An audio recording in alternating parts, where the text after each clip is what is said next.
वेलनबर्ग syndrome जो है ये हमारे पास ब्रेन की ही नॉर्मेलिटी है। ब्रेन में भी अगर हम देखें तो स्पेशली मेडुला की है। इसको हम डिटेल में देख लेते हैं, ये है क्या, इसकी क्लिनिकल प्रेजेंटेशन क्या है, इप्सिलैटरल और कॉन्ट्रालैटरल क्या क्या हमें क्लिनिकल फीचर्स मिलेंगे।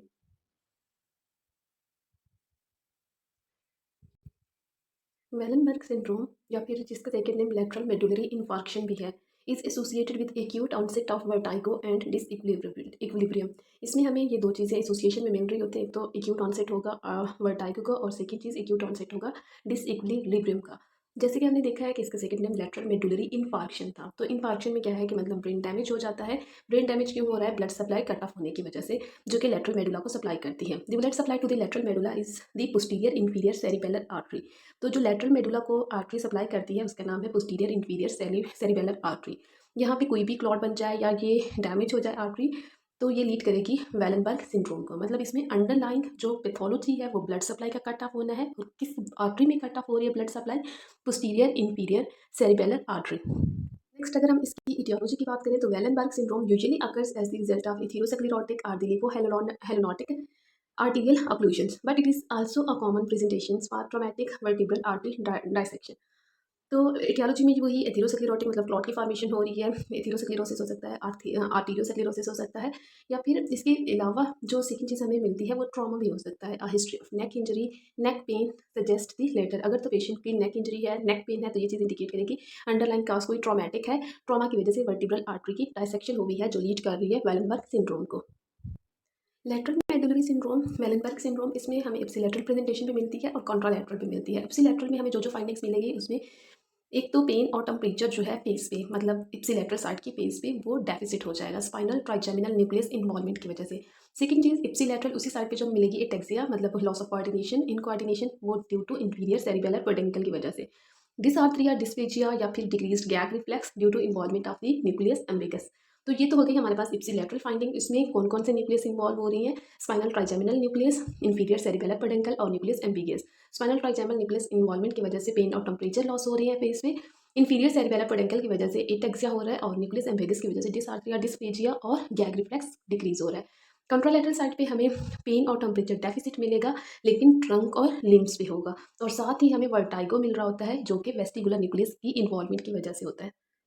वही चीज़ अब हम टेबल फॉर्म में देख लेते हैं। इप्सिलैटरल पे हमें क्या क्या फाइंडिंग मिली थी? फेशियल नमनेस मिली थी due to fifth cranial nerve, diplopia due to six cranial nerve, misdiagnose मिल सकता है, ataxia due to cerebellar involvement, Horner syndrome हो सकता है जिसमें हमें वही ट्राइएट मिलता है, मियोसिस होता है, टॉसिस है और एनहाइड्रोसिस है। इसके अलावा नाइन्थ और टेंथ क्रेनियल नर्व्स का भी लीजन हो सकता है।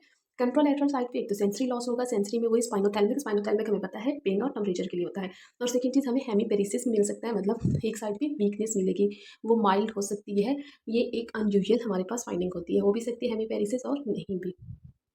अब हम फर्दर देख लेते हैं एनाटॉमिकल लोकेशन की बेस पे इसकी प्रेजेंटेशन या सिम्टम्स। अगर तो स्पाइनोथैलेमिक ट्रैक है, स्पाइनोथैलेमिक में वही लॉस ऑफ पेन और टेम्परेचर होगा। कॉन्ट्रोलैटरल साइड पे स्पाइनल ट्राइजेमिनल न्यूक्लियस अगर है तो इसमें पेन और टेम्परेचर जो है वो लॉस होगा, लेकिन इप्सिलैटरल और फेस का लॉस होगा। न्यूक्लियस एम्बिगस है तो पहले भी हमने देखा था, इसकी वजह से डिस्फेजिया, डिस्फोनिया, गैग रिफ्लेक्स जो था ये जा रहे थे, क्योंकि ये सप्लाई करता है वेगस नर्व को और ग्लोसोफेरेंजियल नर्व को। इंफीरियर वेस्टिबुलर है तो वेस्टिबुलर का हमें पता है ये वर्टाइगो और इक्विलिब्रियम से रिलेटेड होता है, तो इसकी वजह से वर्टाइगो, डिप्लोपिया, निस्टैग्मस और वोमिटिंग वगैरह मिल सकती है। सिंपैथेटिक फाइबर्स, जैसे कि हमने देखा था सिंपैथेटिक फाइबर्स हॉर्नर सिंड्रोम में, तो हमें वही हॉर्नर सिंड्रोम वाले सिम्टम्स मिलेंगे, मतलब ट्राइएड मिलेगा, मियोसिस, टॉसिस और एनहाइड्रोसिस।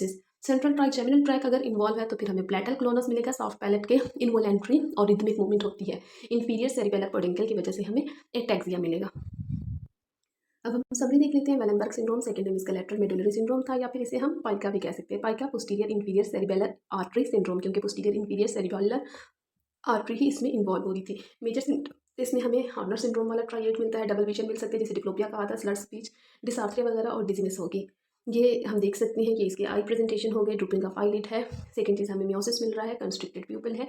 और थर्ड चीज़ क्या है? मियोसिस है। हमें अफेक्टेड साइड पे हम देख सकते हैं, ये जो लेफ्ट साइड है इस पर कोई भी हमें स्वेटिंग नहीं मिल रही, लेकिन जो राइट साइड है फेस की वहाँ पे हमें ये दो ड्रॉप्स नजर आ रहे हैं स्वेटिंग के।